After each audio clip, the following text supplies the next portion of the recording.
மனிதனாக பிறந்த எல்லாருக்குமே கவலை வேதனை என்றது தவிர்க்க முடியாதாய்க்குது. அன்அவாய்டபிள்னு நாங்கள் சொல்லுவோம். சில நேரம் சில கவலைகளை நாங்கள் பார்க்குறோம், அதை தவிர்த்து கொள்ள முடியும், அதை ஃபேஸ் பண்ண முடியும் அல்லது கோப் பண்ண முடியும்னு நாங்கள் சொல்கிறோம். ஆனால் சில கவலைகளை வெளியே கொண்டு வரதுன்றது மிகவும் சிரமமான மிகவும் கஷ்டமான ஒரு விஷயமாக மனிதர்கள் பார்க்குறத நாங்கள் பார்க்குறோம்.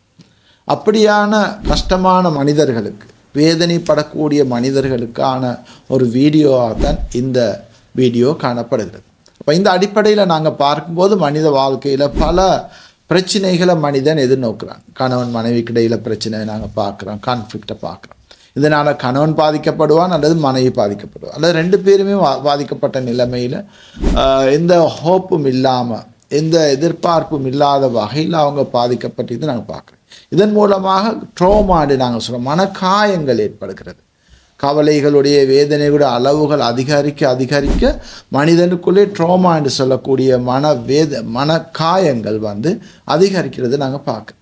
அப்போ இது உள ரீதியான பிரச்சனைகளான ஸ்ட்ரெஸ், அது மாதிரி கன்வர்ஷன் டிஸார்டர் போன்றதை ஏற்படுத்துறது போலவே உடலியல் ரீதியான பிரச்சனைகள் உருவாக்கும். Sugar, pressure, cholesterol, heart attack, இப்படியான பல பிரச்சனைகளுக்கு மனிதன் உள ரீதியாகவும் உடல் ரீதியாகவும் முகம் கொடுக்க வேண்டி வரும். அப்போ இப்படியான நிலைமையில் இந்த அவலமான சூழ்நிலையில் இருந்து எவ்வாறு நாங்கள் வெளியே வரலாம் என்றதை பற்றி தான் இந்த வீடியோ உங்களுக்கு சொல்லித்தரப்போகிறது. அந்த வகையில் முதலாவது நாங்கள் என்ன செய்ய வேண்டும் என்று சொன்னால், இந்த கவலை, இந்த வேதனை, இதுக்கான சம்பவங்கள் உண்மையில் நடந்தது என்றதை ஏற்றுக்கொள்ள வேண்டும். இல்லாட்டி கன்ஃபியூஷனை நாங்கள் இருப்போம். அப்போ அக்செப்டன்ஸ் என்றது மிக முக்கியமான ஒரு விஷயம். ஏற்றுக்கொள்ளணும்.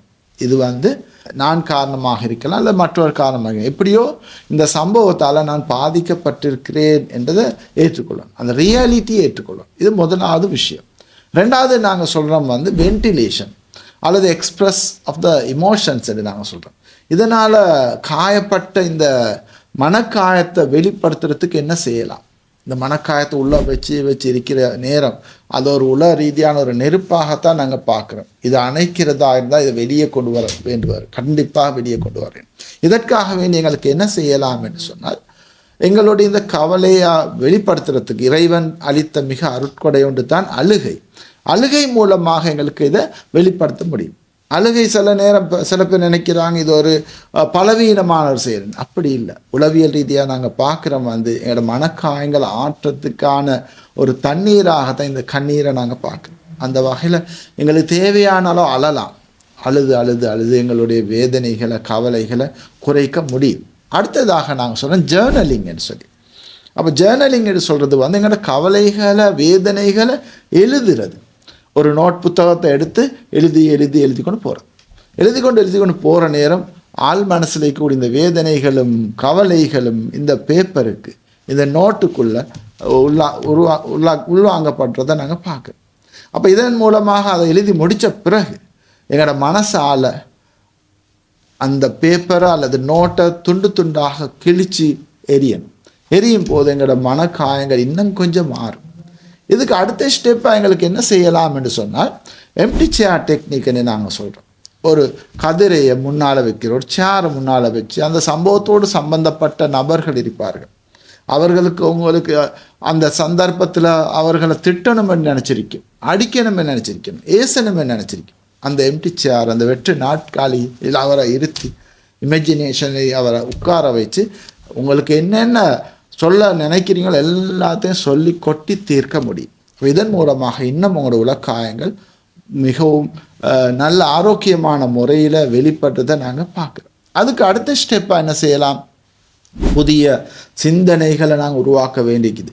பழைய வேதனைகளையும் பழைய கவலைகளையும் சுமைகளையும் சுமந்து கொண்டு இருப்பதற்கு பதிலாக நாங்கள் என்ன செய்யலாம்? புதிய சிந்தனை மூலமாக புதிய நபர்கள் எங்களுக்கு சந்திக்கலாம், புதிய உலகத்தை எங்களுக்கு பார்க்கலாம், புதிய ஒரு மொழி எங்களுக்கு கற்றுக்கொள்ளலாம்.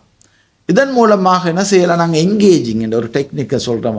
சைக்காலஜிக்கல் கவுன்சிலிங்கில் என்கேஜ் ஆகலாம். இவ்வாறு பல்வேறுபட்ட புதிய விஷயங்கள், ஆக்கப்பூர்வமான விஷயங்கள், அதே மாதிரி பாசிட்டிவான விஷயங்களை நாங்கள் இன்வால்வ் ஆகிற நேரம் எங்களுடைய மனக்காயங்கள் முழுமையாக அழிஞ்சு போய் முழுமையாக மனக்காயத்தினை நாங்கள் வெளியே வரும்.